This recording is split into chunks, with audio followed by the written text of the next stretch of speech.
Nick Bostrom est professeur de philosophie à l'université d'Oxford. En d'autres termes, il gamberge beaucoup.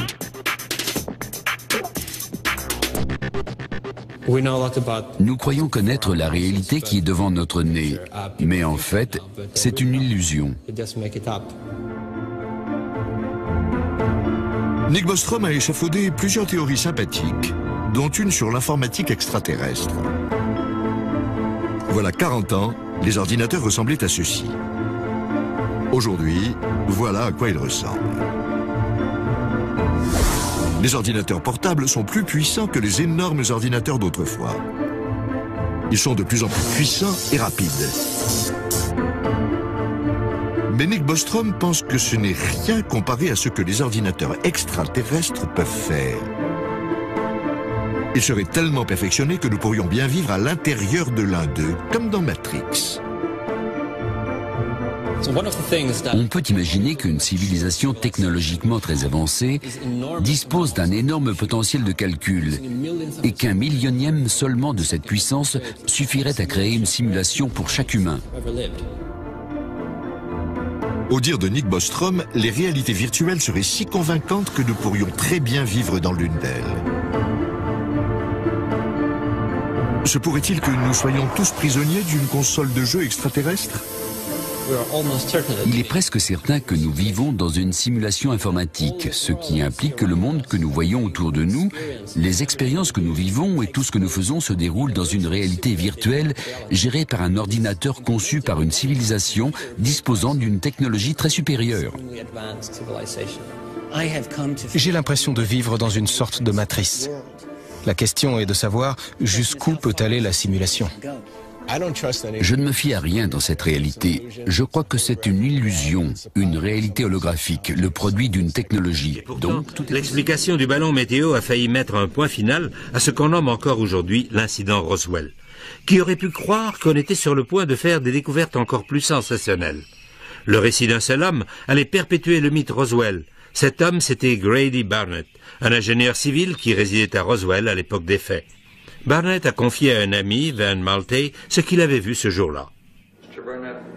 Barnett m'a raconté que lorsqu'il revenait d'une de ses inspections sur le terrain, il s'est retrouvé face à une soucoupe volante qui venait de s'écraser et qu'il a vu 4 créatures par terre. 4 extraterrestres et un vaisseau spatial pratiquement intact.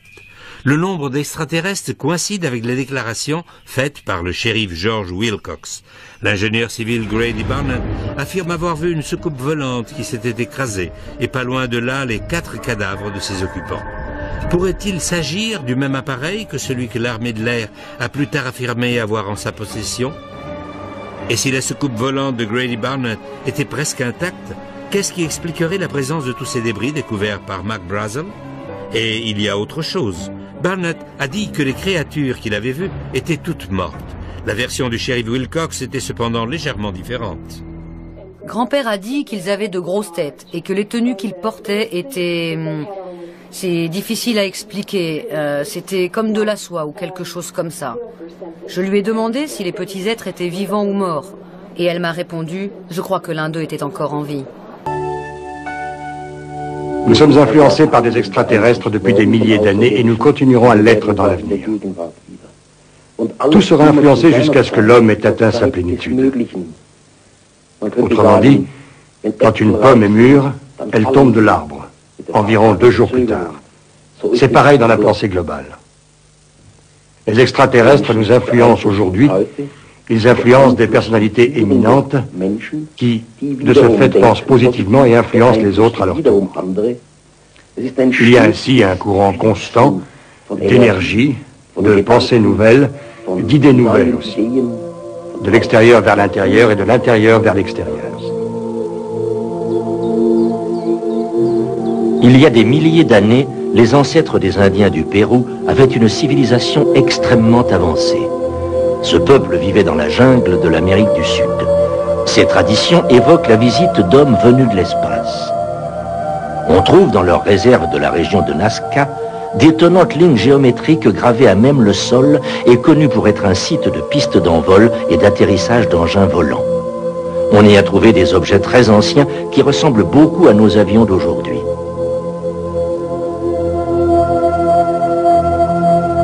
Les étonnants motifs relevés dans certains champs d'Angleterre ont suscité un grand intérêt et on peut se poser la question d'un éventuel rapport avec les dessins géométriques du Pérou. Erich von Daniken, écrivain. Je connais bien les Indiens Hopis qui vivent aujourd'hui en Arizona. Mais leurs traditions disent qu'il y a des milliers d'années, ils étaient établis en Amérique du Sud. Et que c'est à cette époque qu'ils ont été déplacés par des visiteurs extraterrestres, appelés Kachinas. Les Kachinas ont sauvé les Indiens Hopis quand leur continent a menacé de sombrer. Ces êtres célestes, les Kachinas, sont les professeurs des Indiens Hopis. Et aujourd'hui encore, les Hopis fabriquent des figurines représentant les Kachinas pour la nouvelle génération, de sorte que nul ne puisse oublier la visite des initiateurs venus de l'espace. Aujourd'hui encore, les Hopis sont convaincus que les Kachinas reviendront sur Terre un jour. Il est intéressant de noter qu'en montrant à barbe blanche l'un des membres les plus âgés des Indiens Hopis des photos des sites mayas de Tikal et de celui de Palenque, il est devenu tout excité et a dit « Nous comprenons ça. Nos ancêtres les ont construits selon les indications des Kachinas. » Je continue. En 85, Gordon Cooper fit une déclaration solennelle aux Nations Unies. C'est-à-dire que là, il casse le silence et il va plus loin. Il dit « Je crois que ces vaisseaux extraterrestres et leur équipage, bon, bah ça y est, tout est dit, visitent la Terre à partir d'autres planètes. Là, c'est plus délicat, j'expliquerai pourquoi à la fin. Bon, et ben ils sont d'une manière évidente un peu plus avancés technologiquement que nous. Je pense que nous avons besoin d'un programme coordonné de très haut niveau pour collecter et analyser scientifiquement les données de l'ensemble de la planète sur les différents types de rencontres afin de déterminer comment interagir au mieux avec nos visiteurs d'une manière amicale. Ça veut dire que, bon, ce qu'on dit des ovnis dans les agences nationales, notamment américaines, françaises, etc., n'est pas coordonné. Ça, c'est peu probable. Nous devrions tout d'abord leur montrer à ces visiteurs que nous avons appris à résoudre nos problèmes de manière pacifique plutôt que par la guerre. C'est mal parti.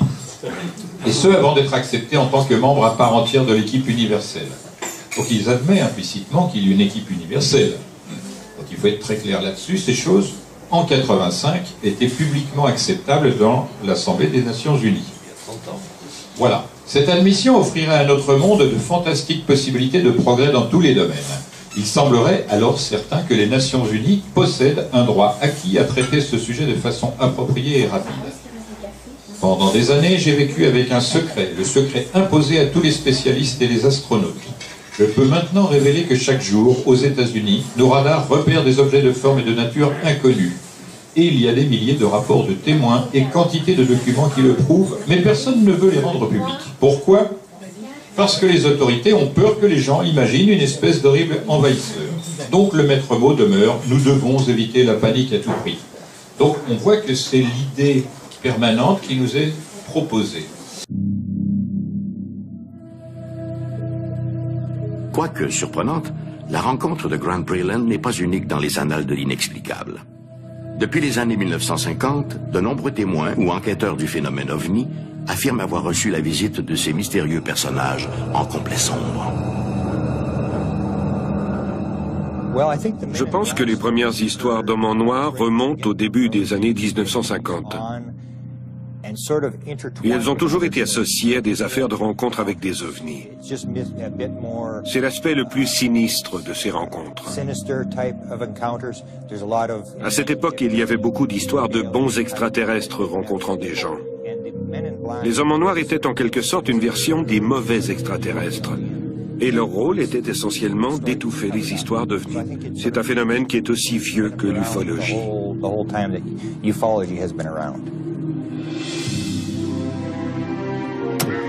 L'affaire des hommes en noir débute en 1952 au Connecticut. Cette année-là, un certain Albert Bender fonde l'International Flying Saucer Bureau, un organisme voué à l'étude des ovnis. L'association connaît un succès immédiat. Puis, à l'automne de 1953, Bender annonce aux membres qu'il laisse tout tomber. Et en quelques jours, l'organisme n'est plus qu'un souvenir.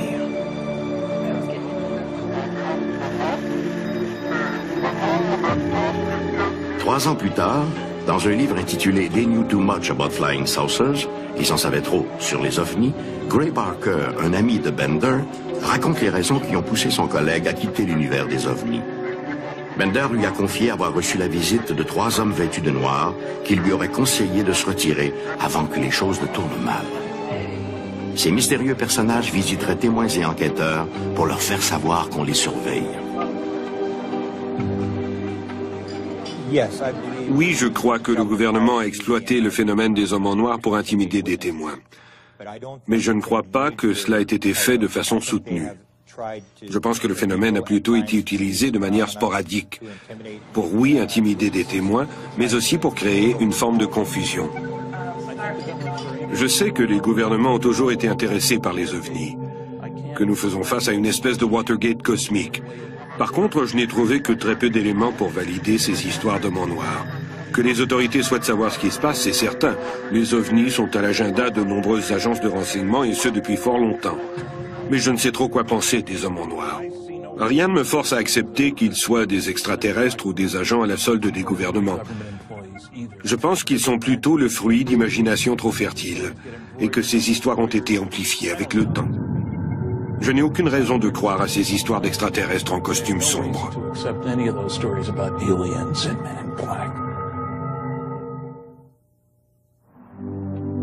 En 1978, Patricia Hayes était enquêteur pour la Canadian UFO Research Network. Elle a reçu une étrange visite qu'elle n'a jamais oubliée.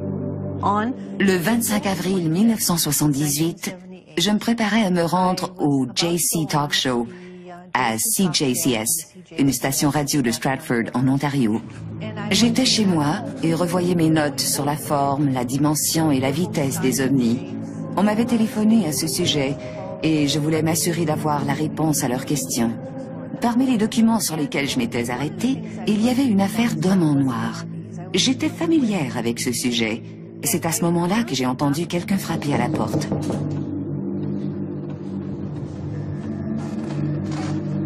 Lorsque j'ai ouvert, j'ai reculé d'un pas, étonné. Would you like a photograph of your family or children? Sa façon de parler anglais était très saccadée, un mélange presque grotesque et absurde.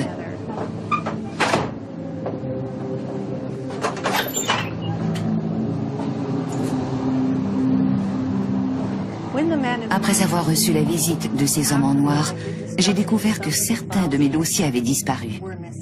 Beaucoup de gens croient que les hommes en noir sont des extraterrestres ayant pris forme humaine.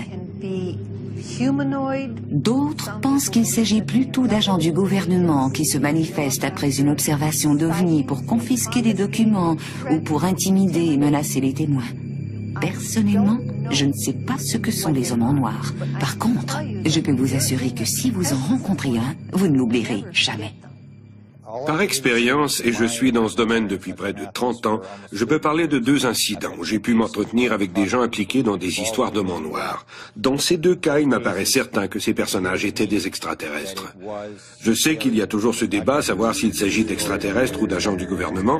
Dans ces 2 cas, il s'agissait d'extraterrestres. Il est vrai que les apparitions rapportées d'hommes en noir coïncident étrangement avec l'observation de d'autres événements tout aussi inexplicables. Le 8 octobre 1981, une certaine Anna McRoberts photographiait par hasard un étrange disque argenté près de Kelsey Bay, dans le nord de l'île de Vancouver.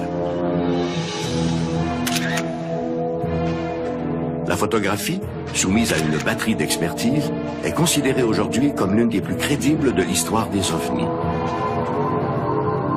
Curieusement, la photo de McRoberts, prise le 8 octobre 1981, survient à peine 5 jours après l'observation de Grant Breland et 3 jours après son étrange rencontre avec d'inquiétants hommes en noir dans un centre commercial de Victoria.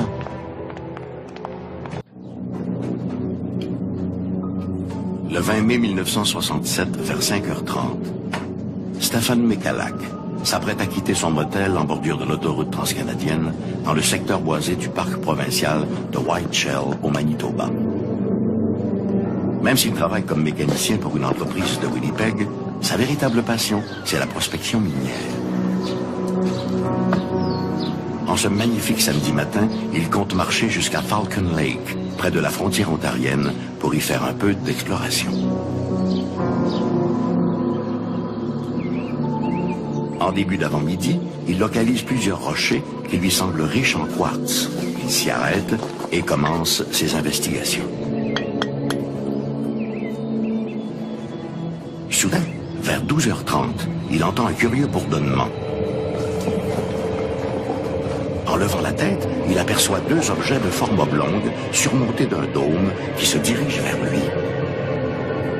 Un des appareils commence alors sa lente descente pour se poser à quelques mètres du prospecteur pendant que l'autre poursuit sa route vers l'ouest. Vu de plus près, l'engin a plutôt l'allure d'un disque que d'un cigare. De plus, la couleur rougeâtre que l'objet avait en vol fait maintenant place au gris et a un peu l'aspect du métal poli. Pendant plus d'une demi-heure, Michalak observe et dessine l'objet. Cette mystérieuse rencontre de mai 1967 allait marquer Stephen Michalak pour le reste de ses jours. Stephen Michalak émigre au Canada en 1948, après avoir vécu les rudes années de guerre dans sa Pologne natale. En 1967, il travaille comme mécanicien industriel dans une cimenterie. Michalak est un homme rigoureux, honnête et un travailleur acharné qui n'a jamais eu tendance à fabuler sur des êtres venus de l'au-delà. Mon père n'avait pas la moindre idée de ce qu'il avait vu, pas même un soupçon. De prime abord, Michalak croit avoir devant lui un prototype militaire américain. Soudain, un peu à la manière de l'iris d'une caméra, une porte s'ouvre sur le côté de l'engin. Michalak entend alors des bruits, et ce qui lui paraît être des voix. Lorsqu'il a entendu ces voix, il s'est dit, peut-être ces Américains ont-ils besoin d'aide? Il s'est approché et a crié, « Hé les Yankees, avez-vous besoin d'aide? Je pourrais vous donner un coup de main pour réparer votre engin. » Les voix se sont tues. Alors il s'est dit, ce ne sont peut-être pas des Américains après tout.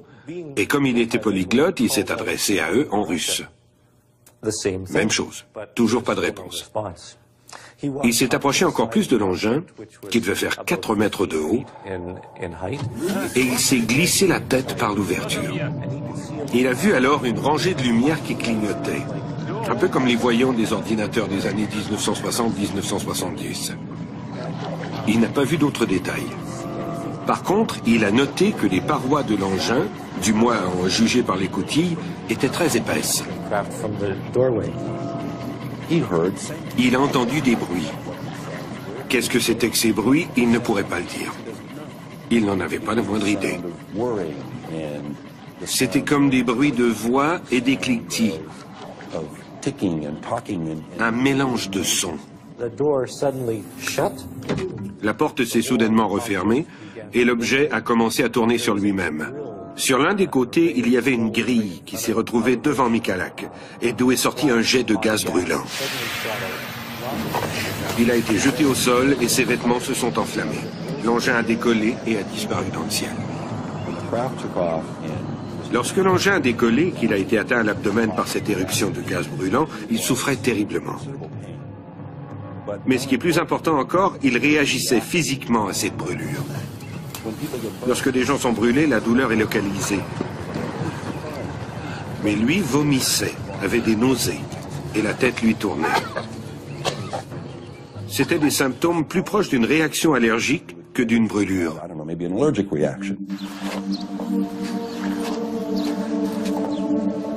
À son retour, Michalak ne va pas bien. En plus de la douleur et des nausées, il doit constamment lutter afin de ne pas perdre conscience.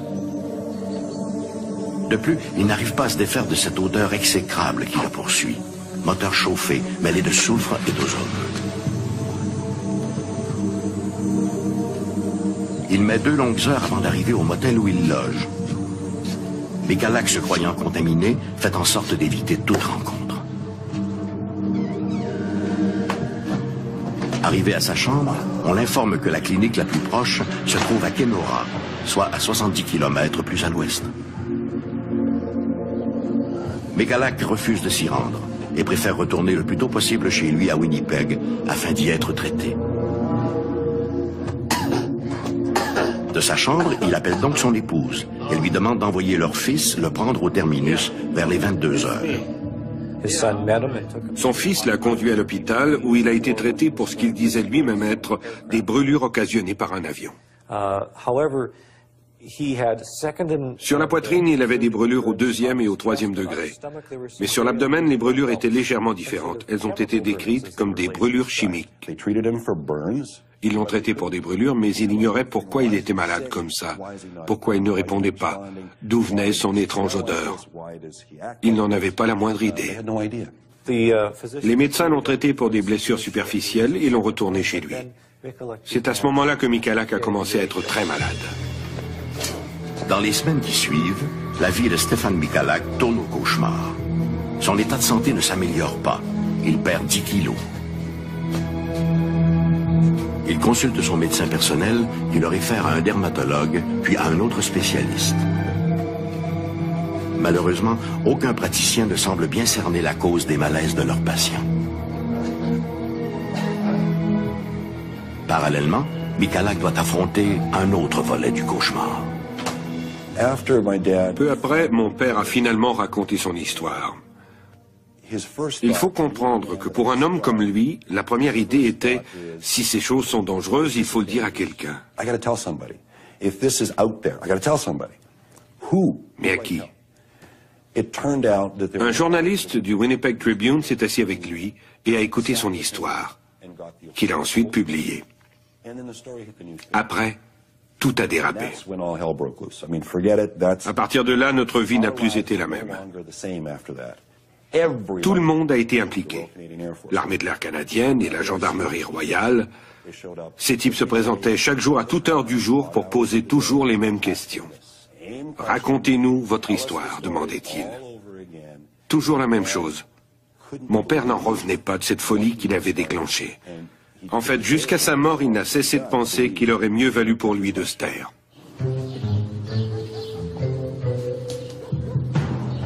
Michalak doit composer avec la voracité des médias du monde entier, qui tentent par tous les moyens imaginables d'entrer en contact avec celui qui a touché une soucoupe volante.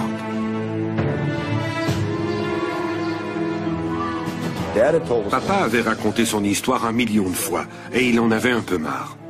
Il a dit « tout ça est ridicule ». Ma mère en particulier détestait ce cirque médiatique.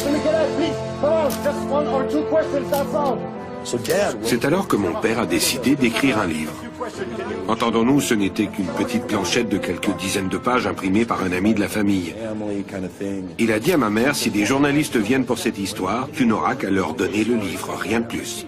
Aussitôt, les gens ont commencé à dire, ah, vous avez écrit un livre, vous devez avoir fait de l'argent. En fait, il n'a pas fait un sou. Au contraire, il en a dépensé. Ce qu'il voulait, c'était simplement avoir la paix. De tous les rapports d'enquêteurs à s'être penchés sur le cas Michalak, celui du sergent Bisky est sûrement de loin le plus loufoque. Le sergent Bisky de l'armée de l'air croyait qu'il était possible que toute cette histoire ne soit qu'un canular imaginé par Michalak. Il a écrit par exemple, il est possible que Michalak ait eu quelques problèmes dans les bois, qu'il ait fait un barbecue et qu'il soit tombé sur la grille. C'est ce qui aurait pu occasionner ces curieuses brûlures. Mais un examen des brûlures va plutôt dans le sens contraire. Si cela s'était produit de cette manière, les brûlures n'auraient pas eu cet aspect de damier, mais plutôt celui des lignes de la grille du barbecue. Cette idée n'avait pas de sens. Presque 1 an plus tard, alors qu'il était à son travail, il s'est écroulé. Il a commencé à enfler comme un ballon. Nous l'avons amené à l'hôpital où on nous a dit qu'il devait s'agir d'une réaction allergique. Puis les marques sont réapparues sur sa poitrine. En désespoir de cause, Michalak paiera lui-même pour être suivi par les spécialistes de la réputée clinique Mayo de Rochester au Minnesota.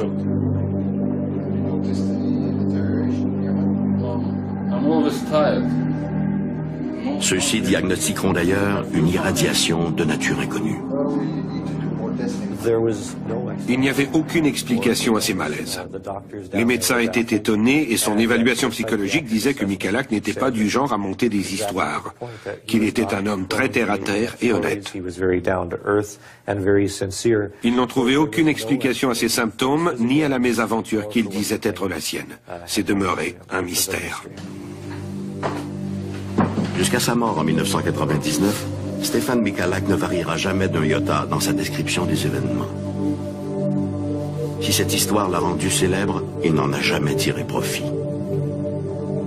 Bien au contraire, pendant des années, il a été ridiculisé, lui qui souhaitait simplement prévenir ses concitoyens d'une menace possible. On peut certes imaginer que Michalak ait monté toute cette affaire, mais s'il s'agit d'une mystification, elle est très complexe, et elle aurait nécessité une extraordinaire mise en scène. Je n'ai jamais rien vu qui aille dans ce sens. S'il s'agit de quelque chose de terrestre, de domestique, c'est très bien. Cela n'a aucune importance. S'il s'agit d'un engin extraterrestre, c'est très bien aussi. Cela n'a pas non plus d'importance. Ce qui est important pour nous, c'est que cela est arrivé à notre père. Ces étranges personnages, tous de noir vêtus, arrivent un bon matin à Point Pleasant. Ils se déplacent presque toujours en groupe de 3 et conduisent de vieilles Cadillacs. On les croise un peu partout en ville. Ils observent, prennent des notes, mais ne s'adressent jamais à personne. Sauf pour commander un café ou leur petit déjeuner au resto du coin. Sans trop savoir ce qu'ils veulent, les habitants de Point Pleasant s'habituent à leur présence. Ils sont à leur affaire et ne dérangent personne. Pour beaucoup, ces hommes en noir doivent être des agents à la solde du gouvernement.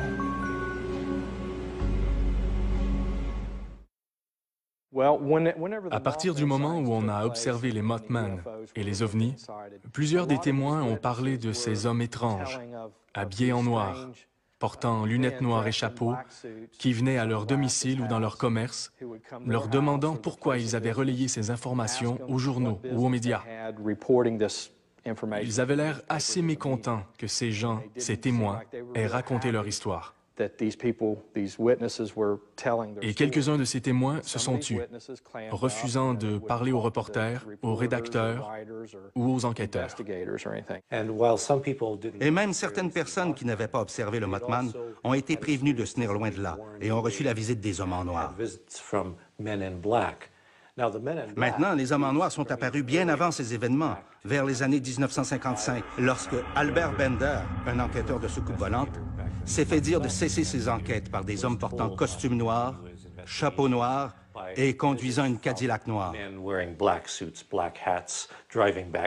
Ils lui ont dit de cesser ses enquêtes parce qu'il s'approchait de trop près. Et de fait, il a été assez intimidé qu'il a cessé ses enquêtes. Dans l'année qui suit, ce sont des dizaines d'apparitions du Mothman qui sont rapportées. Quand j'étais jeune enfant, vers l'âge de 8 ou 9 ans, j'ai aperçu ce que j'ai cru à l'époque être un homme en costume de plongeur. Il avait des ailes. Il se tenait entre la voie ferrée et la rivière. Et il était simplement là, debout, avec ses grands yeux rouges. Jusqu'à aujourd'hui, mes parents n'ont jamais discuté de ça avec moi. Je ne sais pas ce qu'ils ont vu ou ce qu'ils ont cru voir, mais ils ne parlaient pas du Mothman. Et c'est assez habituel chez les gens de la région. Durant pratiquement 2 années consécutives, il y a eu plus d'une centaine d'observations rapportées. Et probablement une autre centaine qui n'ont pas été rapportées officiellement, parce que les gens craignaient qu'on se moque d'eux, qu'on les traite de fous. À défaut du Mothman, d'autres résidents de Point Pleasant et des environs reçoivent des coups de téléphone bizarres. Il n'y a jamais personne à l'autre bout du fil, seulement une espèce de modulation étrange. Il y avait cette femme, dont je ne peux me rappeler le nom, qui était l'éditrice du Point Pleasant Register. Elle avait écrit sur les hommes en noir. Et ils sont venus chez elle. Ils sont venus pour lui dire de ne rien écrire à leur sujet. Et 2 jours plus tard, elle est morte. Tout s'articule comme si Point Pleasant s'était transformé en un microcosme de l'étrange. Comme si la ville était devenue le laboratoire de quelque intelligence supérieure. En association avec le Mothman, il y a eu des contacts très inhabituels, où certains enquêteurs ont commencé à recevoir des coups de téléphone d'une créature nommée Ingrid Cold. Elle les prévenait de cesser leurs enquêtes. N'enquêtez plus sur le sujet, vous êtes trop près. Qui essayait de les effrayer. Ils étaient harassés par d'étranges apparitions, à la même époque où on observait le Mothman. Quelque chose va arriver. Quelque chose doit arriver. Les gens le savent, les gens le sentent. La légende du Mothman s'est progressivement transformée en un concept où il est annonciateur de danger. Cela s'est produit suite à l'effondrement du pont de Point Pleasant en 1967. Le 15 décembre 1967, environ 13 mois suivant la première observation du Mothman, le pont Silver Bridge, qui enjambe la rivière Ohio entre Point Pleasant et Canoga, dans l'Ohio, s'est effondré dans la rivière vers 17 heures, provoquant la mort de 46 personnes. En ce qui a trait au pont, ce fut le pire désastre de l'histoire américaine. Des témoins raconteront avoir aperçu une mystérieuse créature ailée sur le pont quelques instants avant le drame. Officiellement, la tragédie sera attribuée à la rupture de les câbles de soutien. Certaines personnes ont eu l'impression que l'activité simultanée des soucoupes volantes, du Mothman et des hommes en noir avait une sorte de connexion avec la tragédie. Parce qu'une fois le pont effondré, la plupart des observations ont cessé. Les apparitions du Mothman se font plus rares et cessent. Les hommes en noir retournent chez eux et les mystérieux coups de téléphone s'arrêtent. Faut-il y voir un lien? Les étranges événements survenus dans la région de Point Pleasant durant ces 13 mois ont fait l'objet des plus folles spéculations. John Keel était un journaliste et un écrivain qui vivait à New York. C'était un écrivain indépendant qui voyageait à travers le pays pour enquêter sur les observations étranges, comme les ovnis ou les phénomènes paranormaux. Il était au Kentucky lorsque les premières observations du Mothman ont été rapportées sur le fil de presse de l'agence AP. Il est immédiatement venu à Point Pleasant, puisque c'était sur le chemin de son retour vers New York, et il est resté ici. Durant 2 ans, il a fait l'aller-retour New York-Point Pleasant, et il a rédigé une chronique couvrant toutes les observations, les rencontres avec les ovnis, le Mothman, les hommes en noir. Il a rassemblé ses écrits dans un livre, The Mothman Prophecies, qui est devenu la publication de référence pour quiconque s'intéresse au Mothman. Dans son scénario, développé dans un livre à succès, The Mothman Prophecies, la prophétie des ombres, Keel fait du Mothman une espèce d'oiseau de malheur. Dans la mesure où le Mothman est présenté comme un messager de malheur et de désastre, le film The Mothman Prophecies est une véritable trahison de ce message.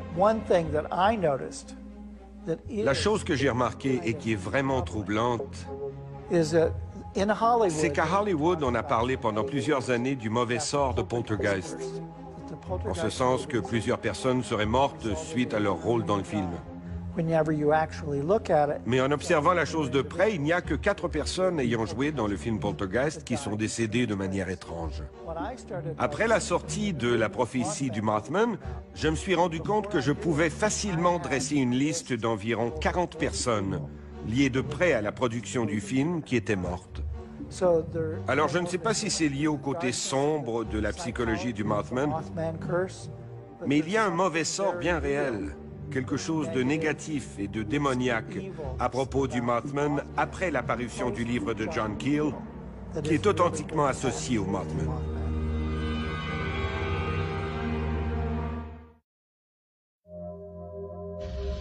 Conjuguer l'angoisse et l'imagination peut enfanter des monstres, des créatures chimériques. Pourtant, pour certains, elles sont là. S'agit-il de canulars ou d'une méprise avec des animaux connus? Mais quel animal pourrait être confondu à un hybride de kangourou et de gargouille? Une chimère assoiffée de sang, comme celle aperçue en 1977 au Massachusetts. La petite Volkswagen roule à la sortie de Dover. William Bartlett et ses 2 amis Mark Mazoka et Yancy Brody écoutent de la musique à tue-tête. Arrivé près de Farm Street, Bartlett amorce son virage serré. C'est en exécutant sa manœuvre qu'il aperçoit, éclairé par les phares de sa voiture, une créature des plus bizarres. La créature ne reste visible que 5 ou 6 secondes, mais Bill Bartlett jure à ses amis qu'il l'a bien vue. Il n'oubliera jamais sa rencontre avec le démon de Dover. Dover est une petite ville d'à peine 5000 citoyens, située à 25 km au sud de Boston, dans le comté de Norfolk. C'est une petite communauté rurale typique de la Nouvelle-Angleterre. La première observation du démon de Dover s'est produite le 21 avril 1977 à 22h30, lorsqu'un individu nommé Bill Bartlett conduisait sa Volkswagen sur Farm Street. Il y avait 3 autres personnes dans la voiture qui n'ont pas remarqué ce qu'il a vu. C'est lui qui conduisait, qui regardait devant et qui a aperçu dans la lumière des phares une créature perchée sur un muret de pierre. Il l'a décrite comme ayant une grosse tête ovoïde qui se déplaçait difficilement en s'appuyant sur 3 orteils et 3 doigts. Elle avait un très petit corps et 2 yeux d'où émanait une lueur orange ou rouge, ou orange et rouge. De retour chez lui, il s'est immédiatement installé à son bureau et a entrepris de dessiner la créature. 2 heures plus tard, John Baxter quittait le domicile de son ami de cœur à environ 1 mile de l'endroit où Bill Bartlett avait eu sa vision. Et subitement, au milieu de la route, une petite route rurale, il a aperçu une personne qu'il a prise pour un écolier. Selon sa description, comme l'écolier avait une grosse tête, il a cru que c'était MJ. Et il s'est mis à crier « MJ, est-ce que c'est toi ?» En s'approchant, il aperçoit subitement une créature qu'il décrira comme un gros 8, c'est-à-dire une grosse tête ronde et un gros corps rond avec des doigts et des jambes fuselées qui s'enfuit dans les bois puis disparaît. Arrivé chez lui, l'adolescent se confie à sa mère. Il lui dessine tant bien que mal la créature. À ce moment-là, le jeune Baxter ignore tout de l'observation de Bill Bartlett. Il ne l'apprendra que 5 jours plus tard. Pourtant, les dessins des 2 adolescents sont tout à fait identiques. Le lendemain soir, le 22 avril 1977, Will Tanter, 18 ans, un copain de Bill Bartlett, roule en compagnie d'Abby Brabham, 15 ans. Le lendemain soir, Abby Brabham et son ami Will sont en voiture. Et ils aperçoivent quelque chose qu'ils sont incapables d'identifier. Ils n'ont pas pu observer la chose aussi bien que Bill Bartlett et John Baxter, mais eux aussi ont aperçu une créature aux environs de minuit, donc 26 heures après la première observation par Bill Bartlett. Le lundi suivant, 25 avril, Bill Bartlett se confie à son professeur de sciences, Robert Linton, lequel est impressionné par le ton de sincérité de l'adolescent. À l'époque des événements, le cryptozoologue Loren Coleman s'intéresse à ces étranges apparitions. Ce qui s'est passé, c'est qu'à cette époque, je travaillais dans une école spécialisée pour les garçons ayant des troubles émotionnels, juste de l'autre côté de la rivière Charles et du comté de Dover au Massachusetts. Régulièrement, lors de mes journées de congé, je fréquentais un magasin nommé le Dover Country Store. Je me trouvais être là-bas le 28 avril, lorsque j'ai remarqué, derrière la caissière, Melody Fryer, un dessin qui était l'une des esquisses réalisées par Bill Bartlett de ce que, j'allais l'apprendre plus tard, on appelait le démon de Dover. Et j'ai demandé qu'est-ce que c'est, qu'est-ce qui se passe. Et elle m'a raconté ce qu'elle savait, à savoir que cette personne, un habitant des lieux, avait aperçu cette créature. Sommes-nous seuls dans l'univers? Voilà un des grands mystères de ce monde. Depuis le début des temps, les hommes ont vu des choses dans le ciel et se sont demandé s'il y avait quelqu'un là-haut. L'histoire des ovnis est infinie et à chaque décennie, elle devient de plus en plus étrange. Au cours des 30 dernières années, elle a pris une nouvelle dimension avec les enlèvements par des extraterrestres. Les enlèvements. C'est l'aspect le plus bizarre et le plus troublant du mystère des ovnis. On ne connaît pas le nombre exact de personnes qui affirment avoir été victimes d'un enlèvement, mais il a grossi de façon régulière au fil des ans depuis le premier témoignage. Betty Barney Hill figure parmi les premiers cas d'enlèvement classiques à avoir été recensés. Au début des années 60, cette travailleuse sociale et ce facteur affirment avoir été suivis par un appareil volant, la nuit, lors d'un voyage dans le New Hampshire. Il voit une lumière brillante et réalise après coup avoir eu un trou de mémoire de 2 heures.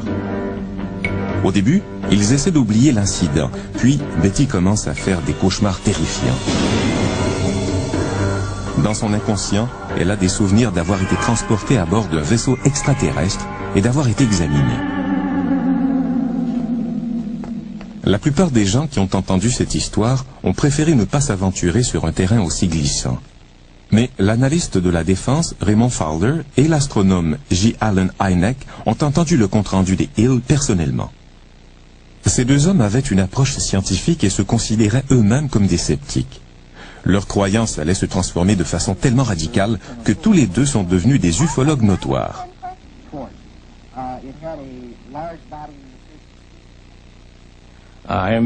Je me souviens d'avoir entendu le témoignage des Hill avant l'enquête.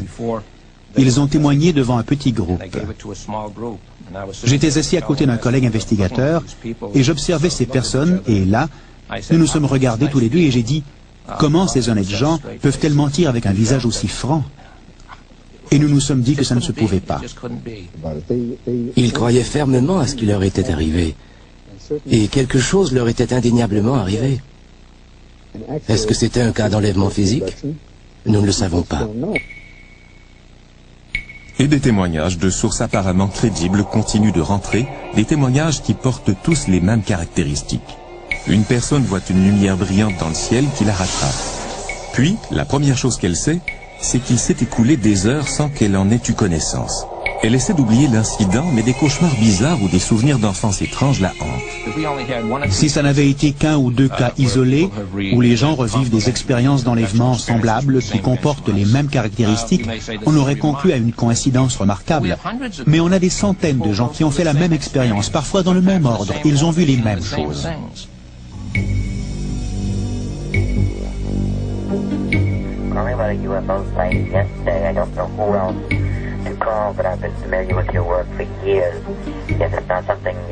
Et à mesure que le nombre de cas rapportés grossit, le public manifeste de plus en plus d'intérêt pour cet étrange phénomène d'OVNI.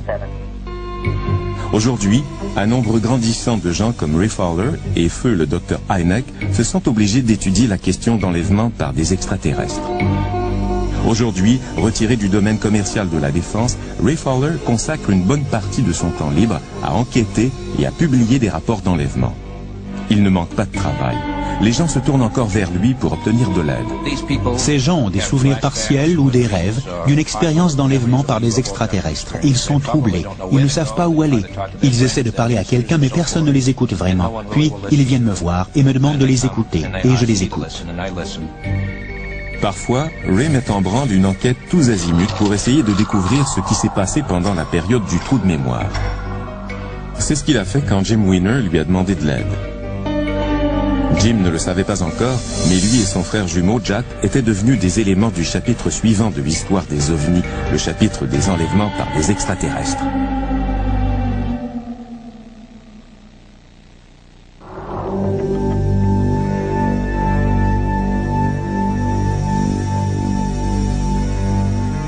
Les enquêtes de Ray accaparent tellement sa vie qu'il doit faire un effort pour trouver le temps de s'occuper de sa famille, de son jardin et de son planétarium artisanal.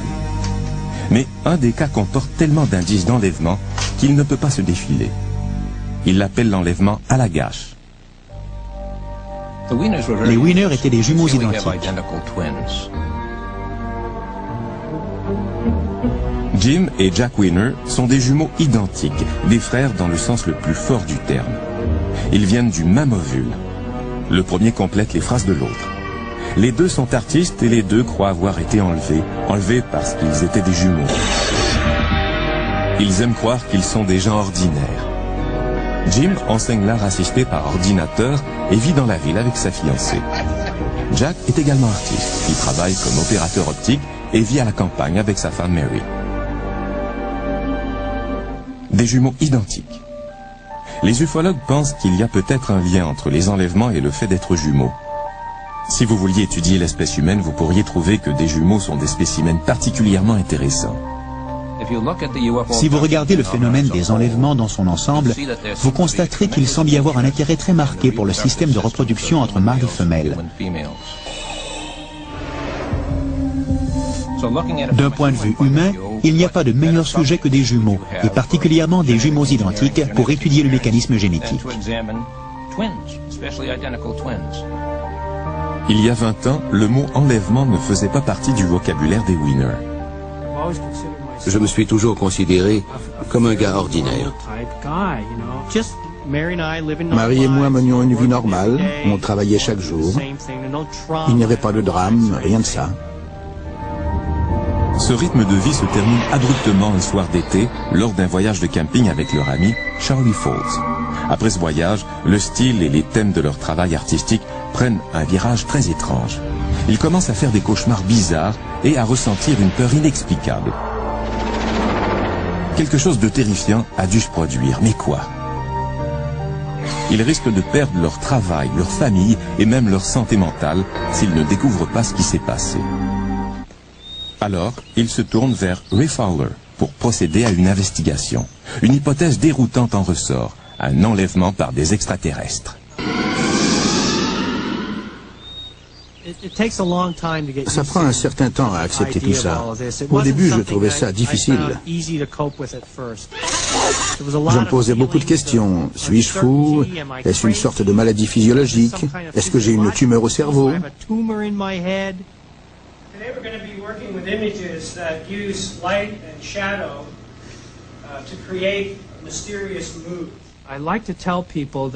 J'aime bien dire aux gens que ça ne me dérange pas vraiment, que c'est quelque part à l'arrière de mon cerveau.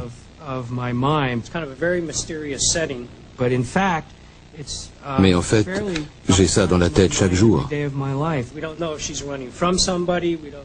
Je dois composer avec ça jour après jour.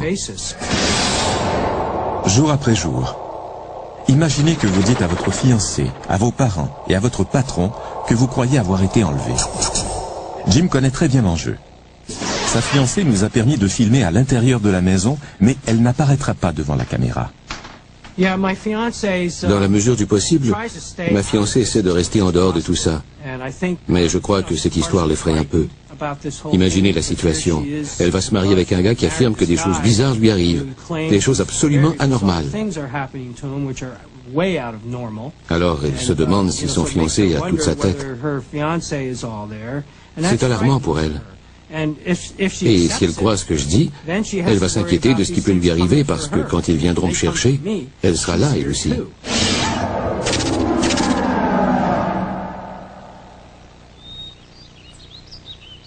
Mais de quoi s'agit-il? Qui s'en vient et que veulent-ils?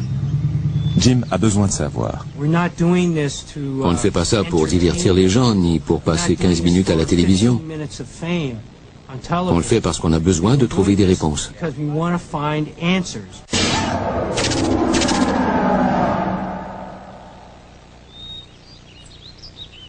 Mais de quoi s'agit-il? Qui s'en vient et que veulent-ils? Jim a besoin de savoir. On ne fait pas ça pour divertir les gens, ni pour passer 15 minutes à la télévision. On le fait parce qu'on a besoin de trouver des réponses. Quand Ray s'offre pour enquêter sur leur cas, Jim et Jack savent que ça ne va pas les guérir. Mais le fait d'avoir quelques réponses vaut mieux que de ne pas en avoir du tout.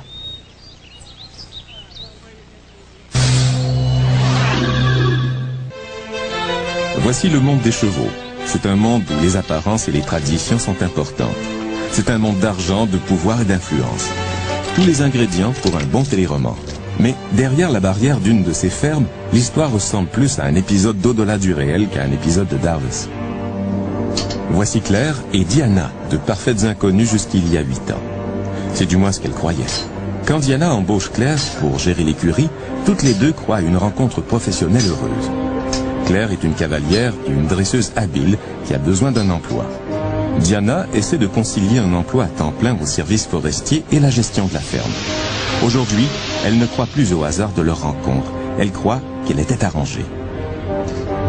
Elles sont convaincues d'avoir été enlevées ensemble étant enfants pour une sorte d'expérience extraterrestre bizarre et qu'elles se sont retrouvées à l'âge adulte. Je ne comprends pas comment tu es arrivé à la ferme. Une coïncidence. C'était sûrement arrangé. J'ai agi de façon très surprenante. Claire menait une vie confortable à des centaines de kilomètres de la ferme de Diana. Elle avait un bon travail et un style de vie ordinaire. Puis un jour, sans raison apparente, elle laisse tout derrière elle. Je menais une vie stable. J'étais divorcée et j'élevais mon fils toute seule. Nous vivions normalement. J'avais travaillé très fort pour acheter ma maison. Je cultivais mes roses et tout se passait comme je le voulais. J'avais un bon emploi depuis plusieurs années et un revenu raisonnable. Mais quelque chose de mystérieux force Claire à abandonner tout ce qu'elle a si durement gagné. Un jour, je me suis réveillée. J'étais à mi-chemin de mon travail. J'ai pris la sortie beaucoup trop tôt. J'ai fait demi-tour. Je suis retournée à la maison. J'ai appelé mon bureau et j'ai donné ma démission. 2 semaines plus tard, j'ai mis tout ce que je pouvais dans la voiture et je suis partie, sans but précis. J'ai tout laissé, tout ce que j'avais mis tant de temps à obtenir. C'est juste au moment où Diana cherchait quelqu'un pour gérer la ferme. J'étais découragée. 2 ou 3 personnes s'étaient présentées pour l'emploi, mais elles ne me convenaient pas tout à fait. Ça ne cliquait pas. Et j'ai reçu l'appel de Claire. 2 heures plus tard, elle était là. Puis, les 2 femmes ont l'impression étrange de s'être déjà rencontrées. C'était comme si je la connaissais. Je lui ai fait visiter la ferme et je lui ai montré comment ça fonctionnait. Et toujours, quelque chose dans ma tête me disait, j'ai déjà rencontré cette personne quelque part. Je l'ai embauchée. Elle a emménagé le lendemain et elle a commencé à travailler. C'était il y a 8 ans. Le gîte et le couvert font partie de leur entente. Claire emménage donc sur la ferme où vivent Diana ainsi que son frère et sa sœur. Très vite, le sentiment de déjà-vu se transforme en une amitié solide et elles établissent une routine basée sur les soins à donner aux chevaux. Nous avions une vie relativement normale, avec des hauts et des bas, des bons et des mauvais jours. Les choses allaient plutôt bien.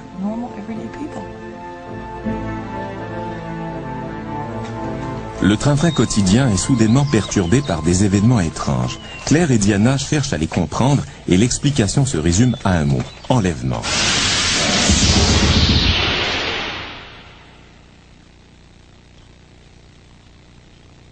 Depuis, elles vivent un véritable enfer. Il y a des jours où je ne suis pas sûre que ça se passe réellement, que je crois que c'est un rêve.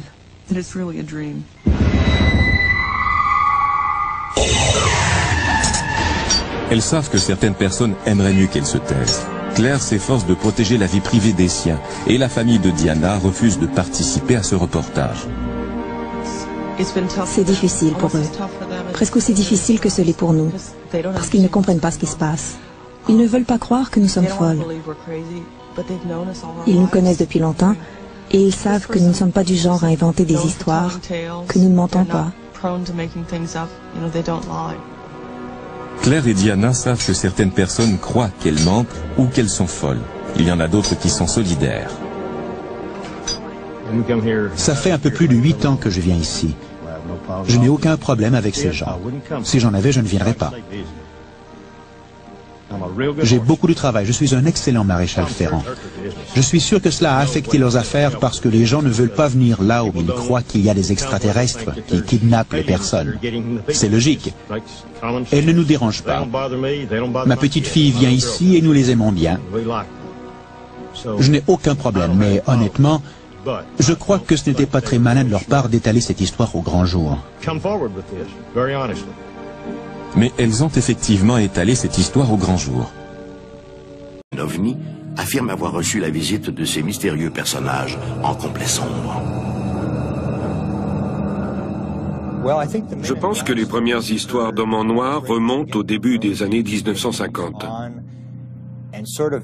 Et elles ont toujours été associées à des affaires de rencontres avec des ovnis. C'est l'aspect le plus sinistre de ces rencontres. À cette époque, il y avait beaucoup d'histoires de bons extraterrestres rencontrant des gens. Les hommes en noir étaient en quelque sorte une version des mauvais extraterrestres. Et leur rôle était essentiellement d'étouffer les histoires d'ovnis. C'est un phénomène qui est aussi vieux que l'ufologie.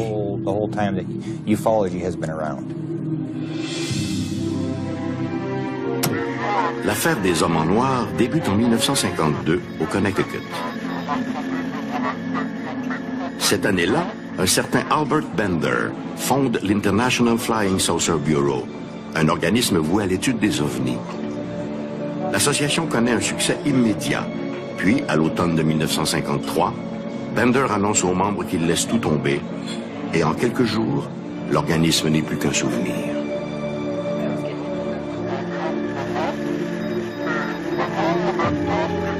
Trois ans plus tard, dans un livre intitulé They Knew Too Much About Flying Saucers, ils en savaient trop sur les ovnis, Gray Barker, un ami de Bender, raconte les raisons qui ont poussé son collègue à quitter l'univers des ovnis. Bender lui a confié avoir reçu la visite de trois hommes vêtus de noir qui lui auraient conseillé de se retirer avant que les choses ne tournent mal. Ces mystérieux personnages visiteraient témoins et enquêteurs pour leur faire savoir qu'on les surveille. Oui, je crois que le gouvernement a exploité le phénomène des hommes en noir pour intimider des témoins. Mais je ne crois pas que cela ait été fait de façon soutenue. Je pense que le phénomène a plutôt été utilisé de manière sporadique, pour oui intimider des témoins, mais aussi pour créer une forme de confusion. Je sais que les gouvernements ont toujours été intéressés par les ovnis, que nous faisons face à une espèce de Watergate cosmique.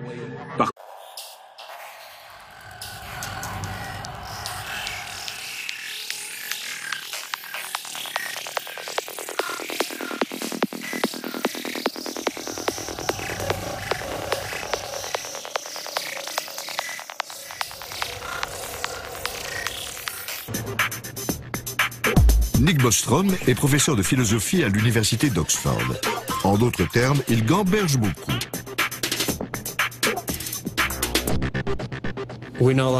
Nous croyons connaître la réalité qui est devant notre nez, mais en fait, c'est une illusion.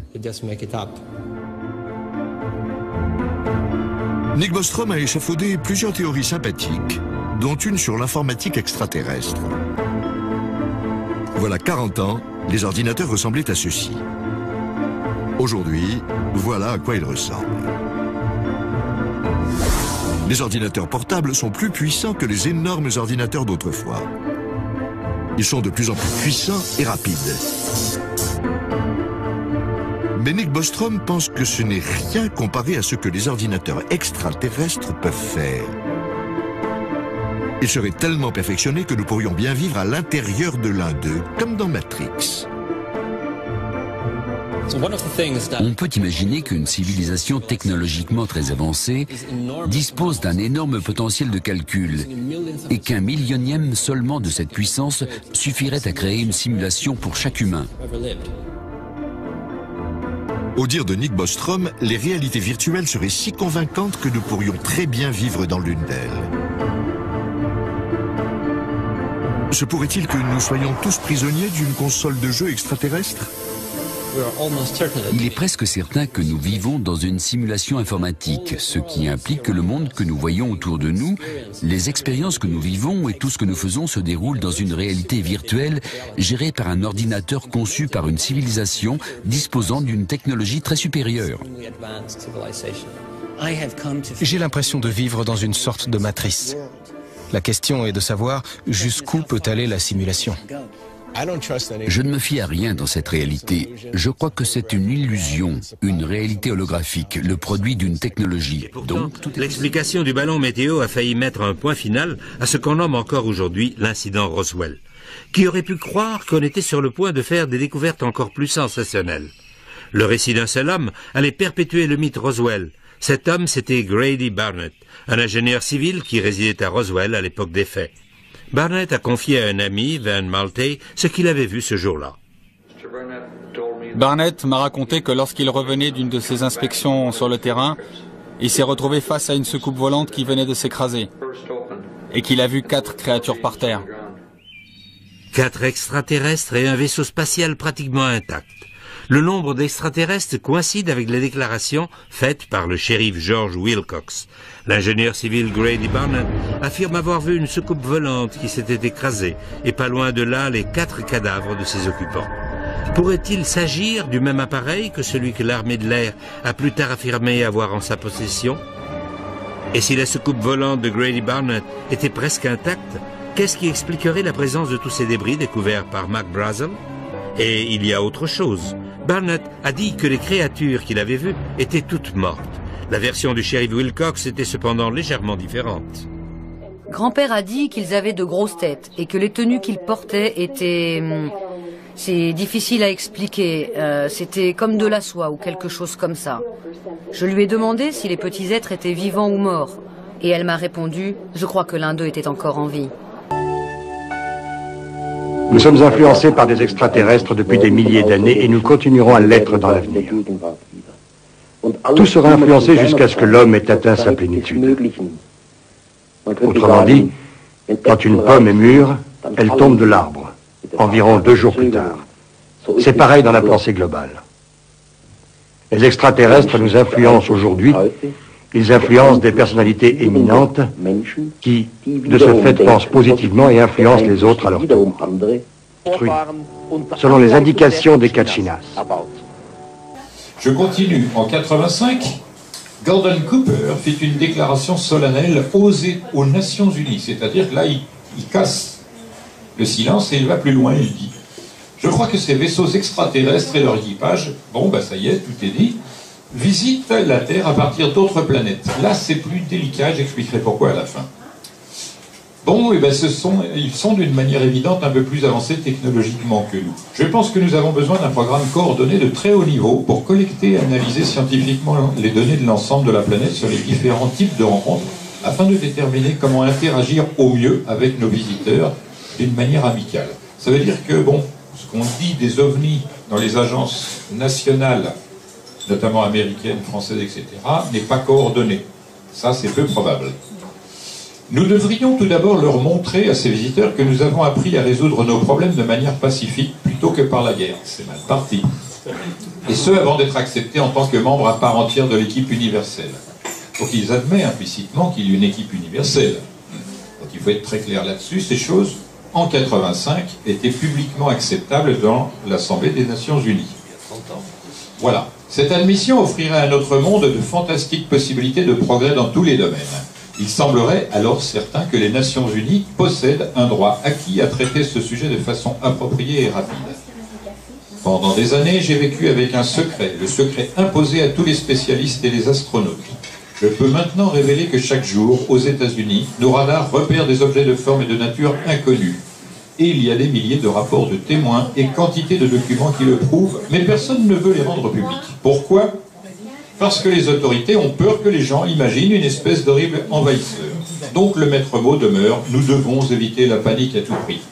Donc on voit que c'est l'idée permanente qui nous est proposée.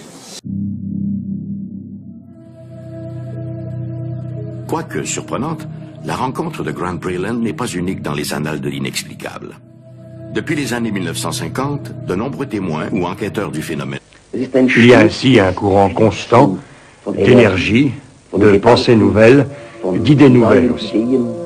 De l'extérieur vers l'intérieur et de l'intérieur vers l'extérieur.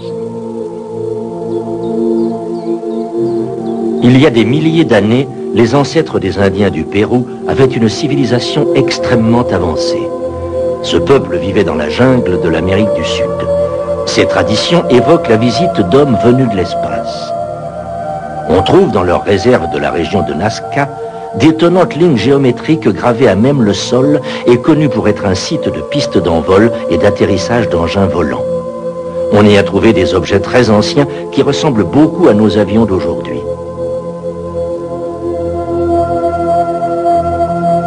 Les étonnants motifs relevés dans certains champs d'Angleterre ont suscité un grand intérêt et on peut se poser la question d'un éventuel rapport avec les dessins géométriques du Pérou.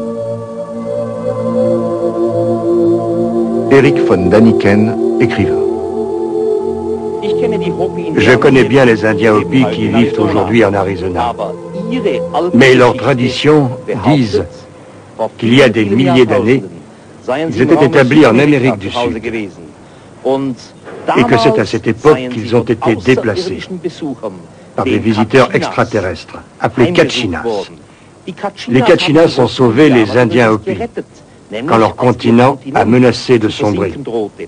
Ces êtres célestes, les Kachinas, sont les professeurs des Indiens Hopis. Et aujourd'hui encore, les Hopis fabriquent des figurines représentant les Kachinas pour la nouvelle génération, de sorte que nul ne puisse oublier la visite des initiateurs venus de l'espace. Aujourd'hui encore, les Hopis sont convaincus que les Kachinas reviendront sur Terre un jour. Il est intéressant de noter qu'en montrant à barbe blanche l'un des membres les plus âgés des Indiens Hopis des photos des sites mayas de Tikal et de celui de Palenque, il est devenu tout excité et a dit « Nous comprenons ça. Nos ancêtres les ont construits.